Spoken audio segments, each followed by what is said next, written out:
Hey folks, this is Matt, once again, coming to my final review of the Lethal Weapon films. Of course, I've reviewed the first film, which I really love, the second film, which I like. I have a couple little problems, but I like. Lethal Weapon 3, which, again, like I said before, it's hard for me to choose, do I love the first one or this one more, because I do love Lethal Weapon 3, I'm a big fan of it.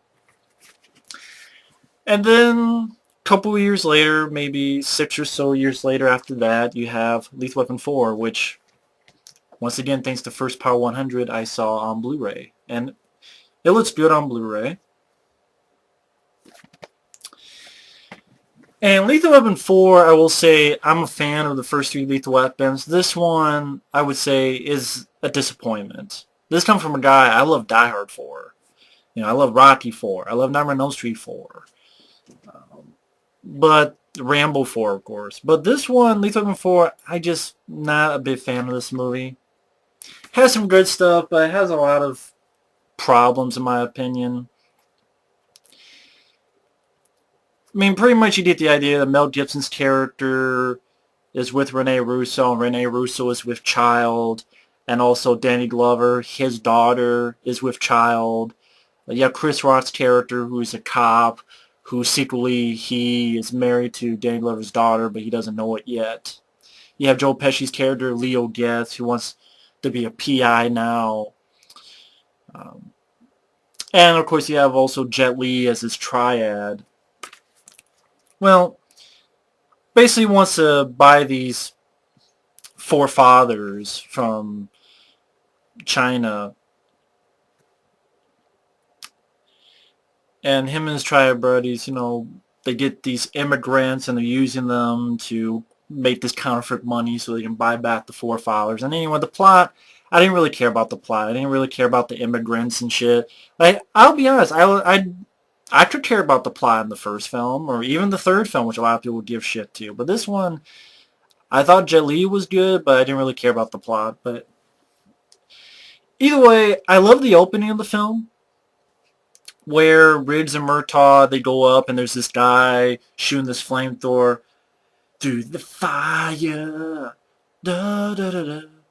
It's like completely covered up in armor and has a machine gun in one hand, flamethrower in the other. And great scene, wonderful scene, well shot, great use of practical effects. Good back and forth between Riggs and Murtaugh. It's nice to see these characters again. And Riggs convinces, Mel Gibson convinces Danny Glover to get his boxer shorts and cluck like a chicken to distract him. So Mel Gibson shoots the valve and flies off. The guy flies off into a tanker truck and blows up right behind them. I thought it was a really good action scene. But I'll be honest, that's one of the best action scenes in the movie. In my opinion, one of the only good action scenes in the movie. And considering it's the very first scene. But yeah, you can see the other films don't have the most extreme action, but to be honest, I didn't even care about the dialogue too much in this. And uh, Mel Gibson and Danny Glover is still good, but at the same time, their dialogue wasn't really as...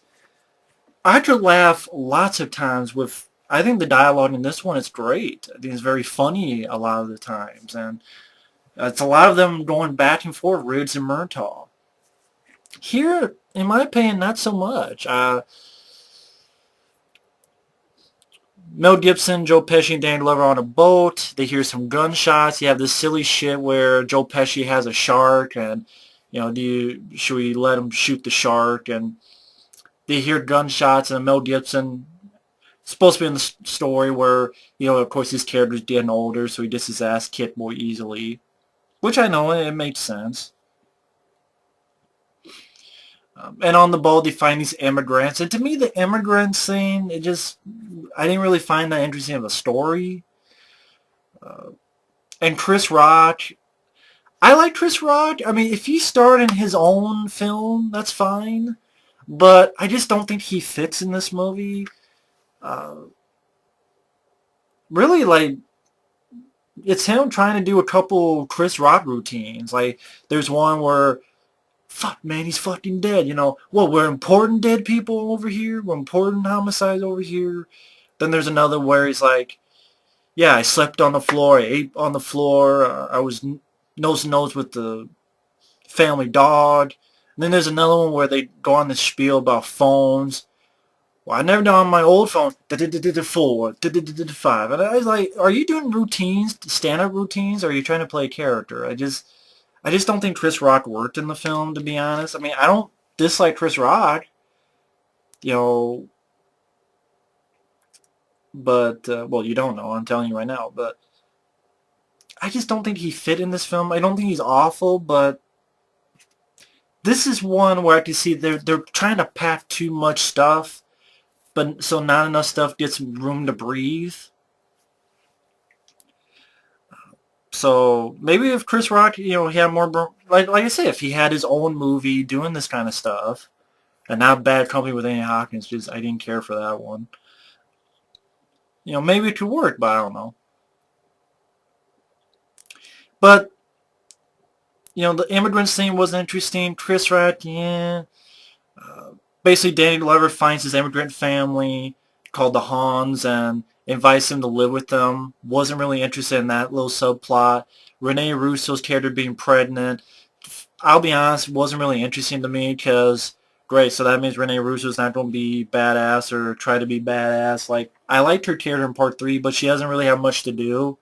Just one scene where she does beat up a guy, even though she's pregnant, but just isn't really given much to do. So I'm like, okay.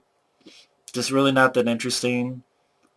Uh, there are a couple funny moments, like when, you know, the beginning of the film with that flamethrower guy, there's a year difference between that opening scene to, well, I guess about 9 months when, or however months when they find out that their loved ones are pregnant. But people are still putting Danny Glover's picture up with his boxers clucking like a chicken. You found it's actually Mel Gibson still doing it. He's like, Danny Glover's like, I just the asshole putting my picture up, that's it. And right after that, I really do enjoy the scene with the captain. Another actor I should mention who's been in all the films, I thought he really does a good job, is the guy who plays the captain. I think his name is Steve Cahan? Cahan? I'm not sure that's the actor's name, but if not, I apologize. But the guy who plays the captain, I thought he does a really good job. I really love his bit of business uh, because of certain things. Now Mel Gibson and Dan Laird have to be promoted to captain. And I love his bit of dialogue. The captain, Mel Gibson, Dan Laird's captain is like, you know, there was a time when this was sent me over the fucking falls. You know, it was one of the most painful fucking experiences of my life. But having to give Murtaugh Riggs captain badges, I really, you know, enough of the captain shit. See, I like that bit of business because that's Riggs and Murtaugh, and then this captain guy. You know, I like that bit, but to me, I don't know, I just didn't feel a lot of the stuff, and the stuff they did have, I didn't care for. Like I didn't like. Danny Glover doesn't know that Chris Rock's character is treating him very nice, and he doesn't know that Chris Rock is secretly married to his own daughter. So, you know, Mel Gibson says, well, I don't know, maybe, no, it's Danny Glover who thinks that he's treating him nice because he's gay, and Mel Gibson knows it, but he doesn't. Mel Gibson knows that Chris Rock's character is married to Danny Glover's daughter, but he can't say anything, so he sort of goes along with it. Well, I don't know, maybe. And that bit of business of Danny Glover thinking Chris Rock is gay for him, I didn't really find funny. I didn't find interesting. I just didn't care for. Again, you know, Chris Rock's routine, didn't care for. You have this foot chase where they go to this restaurant to finish this character called Benny. And ultimately, you get a foot chase. Didn't really care for that. It wasn't really interesting foot chase. Chris Rock chases a guy and talks about Johnny Cochran. Didn't find that funny. Mel Gibson follows a guy, tries to jump, doesn't make it, and falls down. Didn't really care for it. That's around the time that they meet Jet Li's character. And again, Jet Li's good as a villain. He has a good presence to him. Very fast. In fact, they had to cut his moves down. Not cut him, but they had to ask him to slow it down. So what you see in Lethal Weapon 4 is definitely not as fast as Jet Li can go. He can go a lot faster. He actually had to slow himself down, otherwise the camera wouldn't catch it. Even Mel Gibson himself said he wasn't able to react in time because Jet Li was so fast. So he does a good job, Jet Li. And then you have that moment where Mel Gibson and Dan Glover, Mel Gibson, is realizing he's not be able to keep up, and Dan Glover's like, "Yeah, it feels like you're getting too old for this shit, huh? Finally, it's happened to you." And they're like, "No, we don't will ourselves. We're not too old for this shit." Um, then you have Chris Rock with the cell phone thing. He's talking to Joe Pesci's character. I do like this other bit of business where Mel Gibson calls Joe Pesci and he's like, because Joe Pesci's character wants to be a PI, and Mel Gibson trying to hide himself and go, "Yes, you're a PI. Yes, I wonder if you'd be willing to investigate my privates." Joe Pesci's like, "Investigate what?" "My privates, you stupid shit. Shut the fuck up." you know, you know, what are you doing here? Get the fuck out of here. Go to hell home. I like that little bit of business. But then they get in a little fight with Jet Li, and Jet Li kicks their ass. They tie them up. Place is on fire. They get out of it. And then you get, in my opinion, the second good action scene where it's a really good 8-minute or so car chase. Well, Riggs and Murtaugh are chasing some of the bad guys. One of them is actually Simon Ree, brother of Philip Ree. Simon Ree, who was in Best of the Best. Simon Ree gets in a fight with Mel Gibson. Mel Gibson sort of gets onto this truck that's carrying like a piece of, you see trucks on the highway that carrying a piece of a house and stuff. Mel Gibson gets on there, drags the guy in. You have a good, fight scene where they both get on this table and slide out onto the highway, but they're being dragged, and the bad guy, Simon Ree, falls off and gets hit by a truck. Then another bad guy in the car is chasing after him. Mel Gibson gets the thing of the table, throws it right into the windshield, and Danny Glover's helping them, and Mel Gibson gets back in. Then they fly their car right into a building, drive straight through and off the other side of the building. A lot of all practical stuff, and it's really well done, well executed. You can tell the money was well spent in that sequence. Really solid scene. I really like it. But then you get into this comedy that I didn't care about. A lot of the comedy in this, a lot of the dialogue I just didn't care about. That to me is a big problem with this film, as well as I didn't care for the plot. And again, I know people complain about the bad guy in this, but to me, this has a lot more going for it than this film. And this has a great bad guy. Just because you have a great bad guy doesn't mean you have a good movie, in my opinion.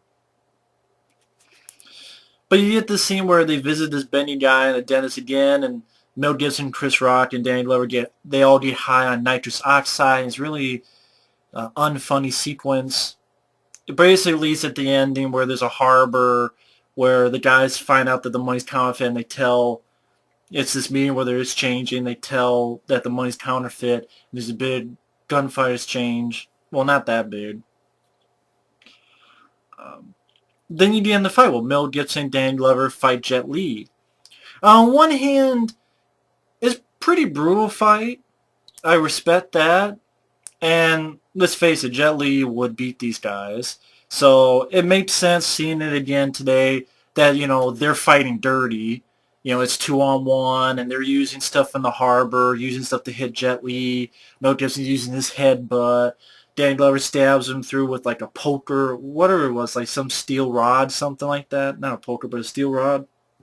A piece of metal. So on one hand, I understand that. But what can I say? I like these characters, Riggs and Murtaugh, and it's, sad that, they're getting old, but it's sad, it has to take 2 against 1 to stop Jet Li. It's a really stupid thing in my head about it. But at the end of the day, I do respect it's a well choreographed fight, and it does make sense. These guys are older than Jet Li, and they're definitely not experienced, and Riggs' character is supposed to be. But I'm just saying, Mel Gibson's no Jet Li. But I do like the ending where you think about Riggs at the first film, he was ready to kill himself, but then at the end of this one, they're this big family and makes you nostalgic of the previous film. So I like that bit of business where they all get their picture taken as Rene Russo and the others, their babies are born. So yes, some nice stuff in it, but overall it just really wasn't that funny to me, and I thought Murtaugh and Riggs didn't really have a lot of good dialogue between each other. But that's just my opinion. So either way, thanks for watching, and take care.